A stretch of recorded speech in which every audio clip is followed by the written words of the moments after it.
एक दफ़ा का जिक्र है कि शहज़ादा तैमूर अपने दोस्तों के साथ शिकार करने गया। जंगल में उसने एक हिरन देखा और फिर उसने हिरन के पीछे घोड़ा दौड़ा दिया। हिरन बहुत तेज़ रफ्तार से दौड़ रहा था, इसलिए शहज़ादे का घोड़ा भी हुआ से बातें करने लगा।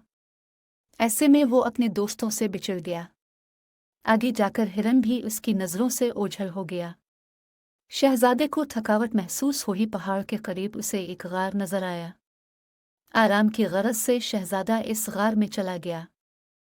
गार में शहज़ादे को एक बहुत खूबसूरत शहज़ादी की तस्वीर नजर आई। शहज़ादा सब कुछ भूल कर इस तस्वीर को देखता रहा और आखिरकार जब वो घर आया तो खुद को कमरे में बंद कर लिया और काफ़ी उदास रहने लगा। बादशाह और सब घर वाले काफ़ी परेशान हो गए कि आखिर शहज़ादे को क्या हो गया है। जब मज़ीद चंद दिन गुजरे तो शहज़ादा तैमूर बीमार पड़ गया। बादशाह ने तबीबों से बहुत इलाज करवाया मगर ख़ास फ़र्क नहीं पड़ा। बिलाखिर बादशाह ने एक बहुत मशहूर तबीब को बुला लिया। इस तबीब ने काफ़ी कोशिशों के बाद ये पता लगा लिया कि शहज़ादे को कोई लड़की पसंद आया है। मसला ये था कि कैसे पता लगाया जाए कि वो लड़की कौन है और कहाँ रहती है। बादशाह के पास एक बहुत अक्लमंद वज़ीर था। इस वज़ीर ने कहा, मैं इस लड़की को ढूंढ लो निगा।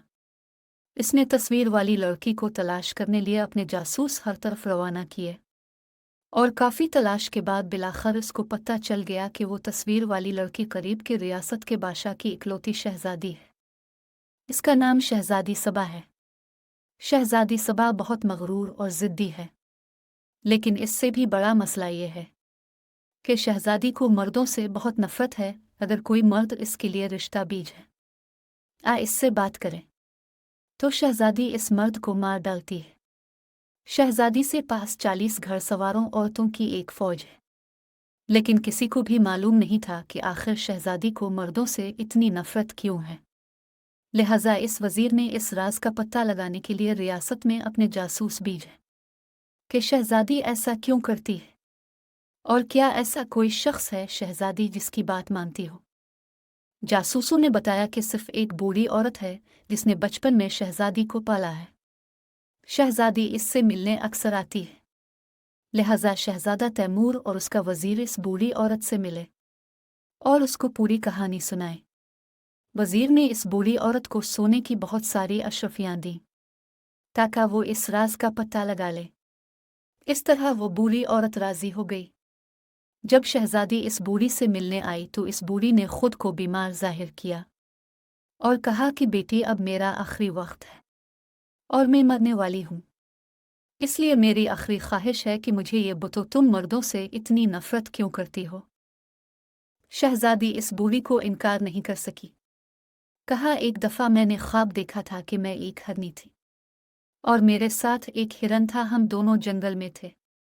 तब अचानक कुछ शिकारी हमारे पीछे आ गए। हम दोनों भाग गए।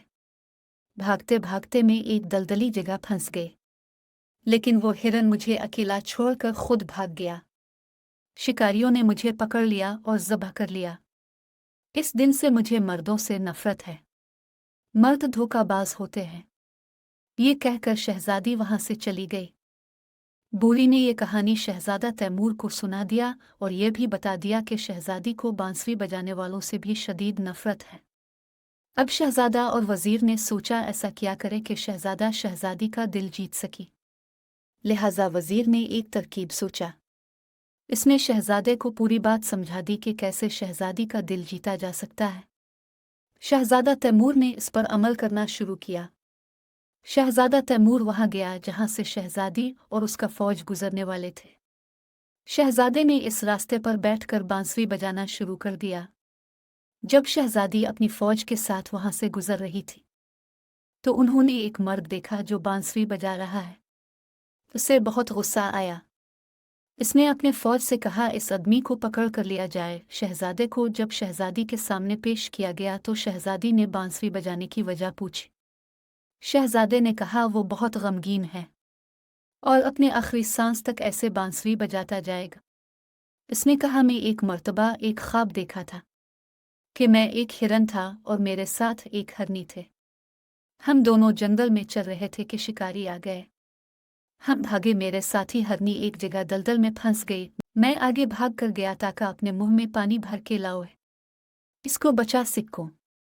मगर जब मैं वापस आया तो शिकारी इसे पकड़कर ज़बह कर चुके थे। अब इस गम की वजह से मैं बांसुरी बजा रहा हूँ और आखिरी दम तक बांसुरी बजाता रहूंगा। ये सुनकर शहजादी को अपना ख्वाब याद आया। उसने कहा कि ऐसा ख्वाब मैंने भी देखा था। तुम मेरे वो जूड़े हो। मुझे लगा कि शायद तुम मुझे छोड़ गए थे, लेकिन मैं गलत थी। इस तरह शहजादी बहुत खुश हो गई और शहजादा तैमूर ने उसके लिए रिश्ता भेजा और फिर उनकी शादी हो गई और वो दोनों हंसी खुशी रहने लगे।